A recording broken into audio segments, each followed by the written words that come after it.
This is the third full PT demonstration video with Kado.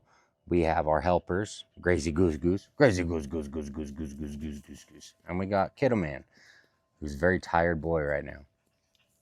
So today we started with some tight pivot points around a pole. Good for getting the neck stretched out, getting blood flowing, active warm up with a lot of flexibility, stretching, mobility. And then we moved into Meerkat sits, getting the core engaged, firing.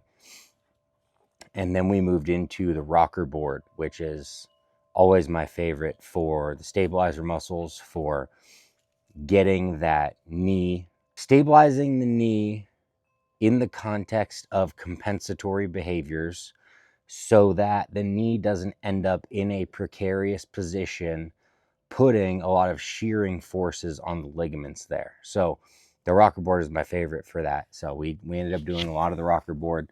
Kado was just gung-ho getting after it. So we did probably a full 2 minutes on the rocker board. Legs got a little burnt because of that. Then we moved on to BOSU ball sit to stands, where started to become pretty apparent that his hind legs were, they're definitely a little fatigued. Got like maybe 6-7 good BOSU ball sit to stands. Those, a lot of core engagement, hind limb engagement, plenty of mobility, stabilizer muscles as well, because you're on a BOSU ball. And then one more, we did the balancing on 4, individual little paw dome balls. That's really challenging. Even just doing 2 of them is tough. So 4, we probably got like a good 10-second hold, which I'm very pleased with. I mean, can't be mad at 10 seconds, 4 paws on a ball like that. And then we moved into the sit to stands, paws elevated on the balance disc. And that's a really challenging movement for Kado because the range of motion, the stiffness he's got in his hips and in his knees. I ended up getting a couple good ones there, and his hind limbs are cooked. So that's where we called it another 10, 12, 15 minute, PT session. Got a lot of good work in. It's really all you need to do. We'll probably have one more, at least for now, a 4th full PT demonstration video. And then at that point, we will have been through basically all of the 25, 30 movements that I do with Kado on a regular basis, at least until I cook up something that's, I don't know, new that we haven't done before. So we got a tired, happy dog here. And enjoy, guys. These are tight turns, or we informally call them pole pivots. I've seen them done before with pivoting around the cones from the Cavaletti pole drill. Kado has a tendency just to knock those over. So now we pivot around a stationary pole that he can't just knock over. But I mean, you can do this exercise with anything that is stationary that you can lure your dog around in a tight turn. This is really good for it's a really good active warm-up. It's really good for activating the stifles, the shoulders, the hips, the spine. From a long-term standpoint, longevity, mobility, as dogs age, they get tighter, they get stiffer. So when you keep them turning like this, you'll just be preserving that range of motion. Just something to throw into the routines, here and there as a, low impact mobility drill. It's not difficult to perform. It's, good for seniors, like good for dogs rehabbing, good for, even dogs that have had injuries. It's self-paced. So, you're not really pushing them hard or asking them to do too much. You're just asking them to maintain kind of a range of motion that is comfortable for them, but is, somewhat pushing them just a little bit.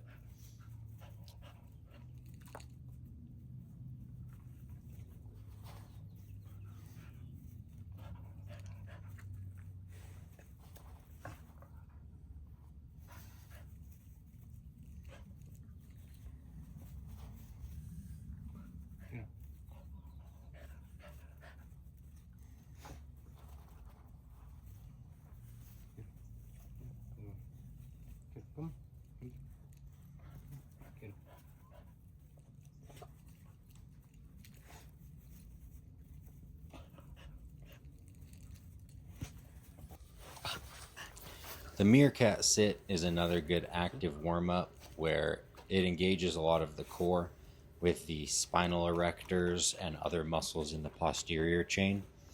A lot of central nervous system recruitment in order to stay in that upright position. And this is just getting us warmed up and primed for the next exercises.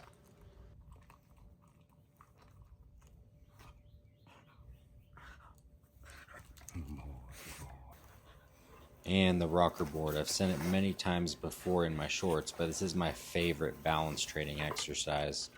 If there is a king of all of them, this is it. Balance training is one of the best ways to prevent injury. And what you're really doing here is you're teaching these like kind of compensatory movements. So picture when your dog is running, jumping, playing.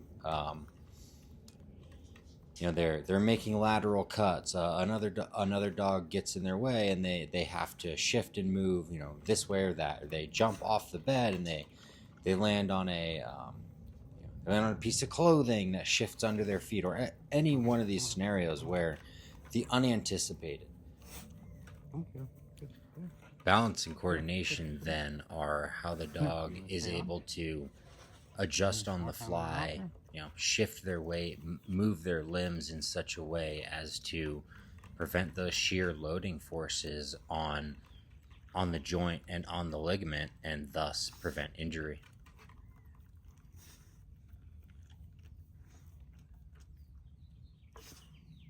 Okay, come on, bud. Come on, kid. Good boy, good boy. All right.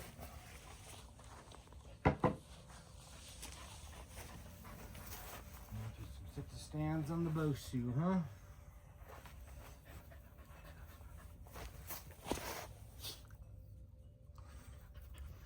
BOSU sit-to-stands are a little bit balance training, a little bit strength training, a little bit mobility. It's a little bit of everything. And right now we're in the midst of the full functional PT exercises in this session. So in the BOSU ball sit to stand, you have all the stabilizer muscles going. You have the balance training with the balancing on the ball going from the sitting to the standing position. You also have that hind limb loading, in that it's a sit to stand in an unstable position, and that requires extra motor recruitment from the hind end in being able to stand and get the treat there, as well as lower, a controlled descent while on the BOSU in the negative side of the movement. And you see Kado get up on the BOSU here. The mount and the dismount are just as important piece of the exercise as the balance and the sit to stands themselves. On the rocker, I was talking about how this teaches the compensatory movement behaviors that one needs to avoid injury. Mount and dismount from the BOSU is the same way. It's super unpredictable. There's a lot of weight shifting going on, and the dog has to be able to react on the fly.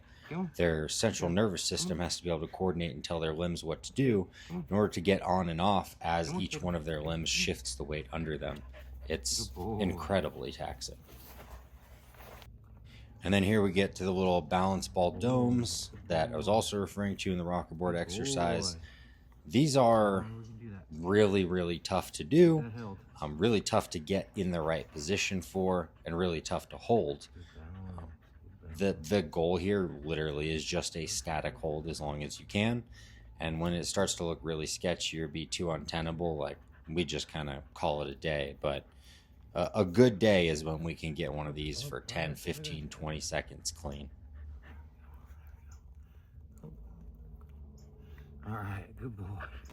Good boy, good boy. That was hard. That was hard, dude.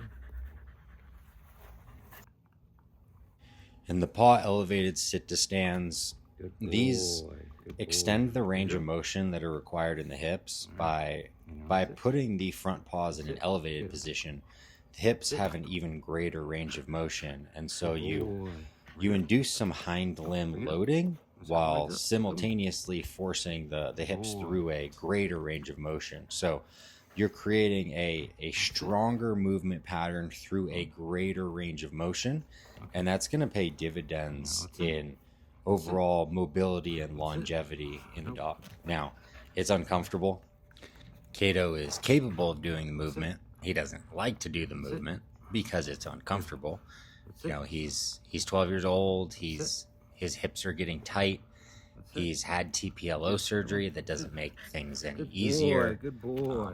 But you know, it's really important to keep his hips articulating like that. And this is great balance training. It's great strength training. It's really good for him. So try not to push him too hard. But I do also push Kado a little bit. All right. Good boy. Challenging.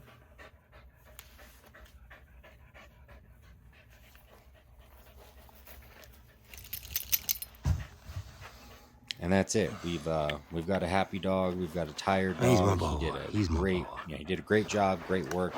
This was another 12, 15-minute full session. We just do a couple of them a week. Do a couple of them a week, and your dog will stay physically able and healthy for a long time.